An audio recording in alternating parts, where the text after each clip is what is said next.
Zeal Education Society, redefining excellence. My name is Aditi Gurunath Halke. I'm a student of first year engineering and my branch is Artificial Intelligence and Data Science.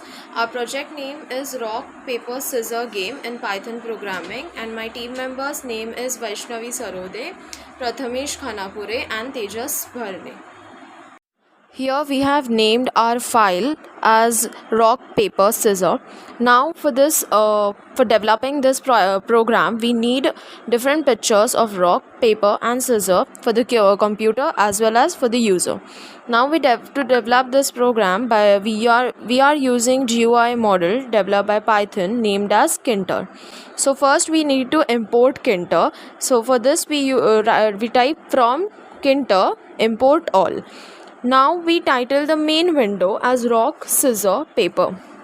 So this gives us the name of the game by using the tk function of Kinter.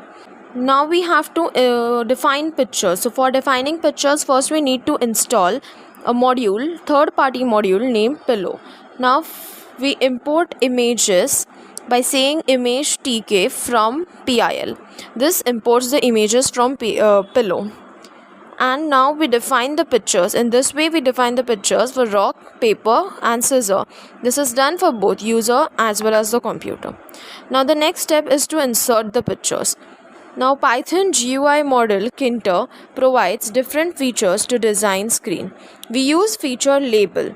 Here we type user_label is equal to label, and then we give the necessary arguments, which says image is equals to scissor.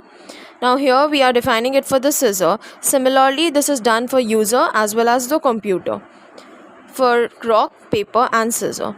Now we use grid method to place the label, in which we have to specify the rows as well as the columns. Now this helps us to understand the position of the label, to give the position of the label.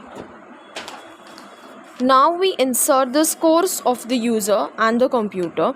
Then we place the buttons by using the button widget provided by Kinter. These buttons are used to select the paper, rock or scissor during the turns of in the game.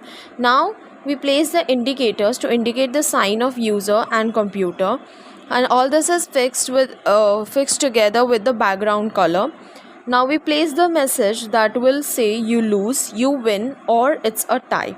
Again we use a label widget for this.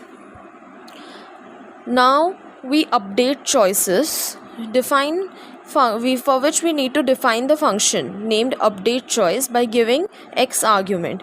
Here we use if-elif statements by which we can show the choice. To use function is buttons, we pass argument as command using lambda function. Now the same is done for computer choices. We use random numbers for computer choices, for which we need to import a library named random. We generate random integers, it's 0, 1 or 2, right? Now we write another tree function to update the score of computer and user and update the message. Finally, we define the function to check winner using function if-elif statements for the condition of rock, paper and scissor. And now we can see our program finally running. Thank you. Zeal Education Society, redefining excellence.